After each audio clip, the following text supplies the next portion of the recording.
সার ইস্যুতে তৃণমূলের জোরদার কর্মসূচি, সোমে বৈঠকে অভিষেক, মঙ্গলে মিছিলে নেত্রী, অপরিকল্পিত বিশেষ নিবিড় সংশোধন এসআইআর ঘিরে রাজ্যজুড়ে তীব্র ধোঁয়াশা ও আতঙ্ক অব্যাহত।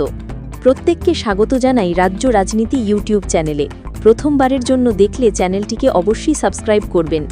বহু মানুষ নথিপত্রের চাপ সামলাতে না পেরে অসুস্থ হয়ে পড়ছেন, এমনকি আত্মহত্যার ঘটনাও উদ্বেগ বাড়িয়েছে প্রশাসনের মধ্যে। মাঠ পর্যায়ে কাজ করা বিএলওদের ওপরও বাড়ছে চাপ। সূত্রের খবর, অতিরিক্ত কাজের চাপে একাধিক কর্মী অসুস্থ হয়েছেন এবং কয়েকজনের মৃত্যুর ঘটনাও নথিভুক্ত হয়েছে। এই পরিস্থিতিতে মঙ্গলবার বনগাঁর চাঁদপাড়া থেকে ঠাকুরবাড়ি পর্যন্ত মহামিছিল করতে চলেছেন মুখ্যমন্ত্রী মমতা বন্দ্যোপাধ্যায়। মতুয়া মহলের মানুষদের সঙ্গে সরাসরি কথা বলতে এবং তাদের পাশে থাকার বার্তা দিতেই এই কর্মসূচি। পরে বনগাঁয় জনসভা করে এসআইআর সংক্রান্ত অবস্থান স্পষ্ট করবেন মুখ্যমন্ত্রী।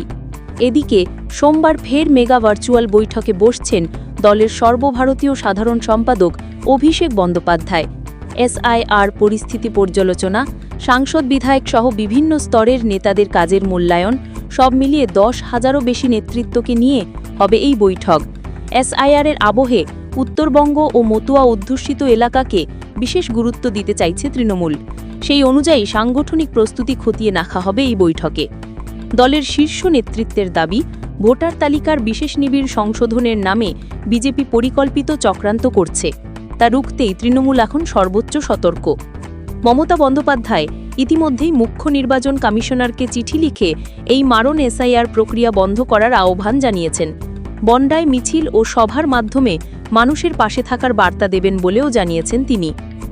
আগামী মঙ্গলবারের কর্মসূচিকে ঘিরে বনগাঁ জুড়ে ব্যাপক প্রস্তুতি শুরু করেছে তৃণমূল নেতৃত্ব। চাঁদপাড়া থেকে ঠাকুরবাড়ি পর্যন্ত রুট পরিদর্শন করছে পুলিশ ও প্রশাসন। সভাস্থলের নিরাপত্তা বাড়াতে নেওয়া হচ্ছে বিশেষ ব্যবস্থা।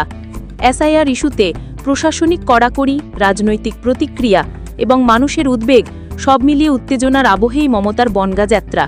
এখন নজর থাকে জনসভা থেকে কী বার্তা দেন মুখ্যমন্ত্রী এবং সোমবারের ভার্চুয়াল বৈঠকে কী নির্দেশনা দেন অভিষেক।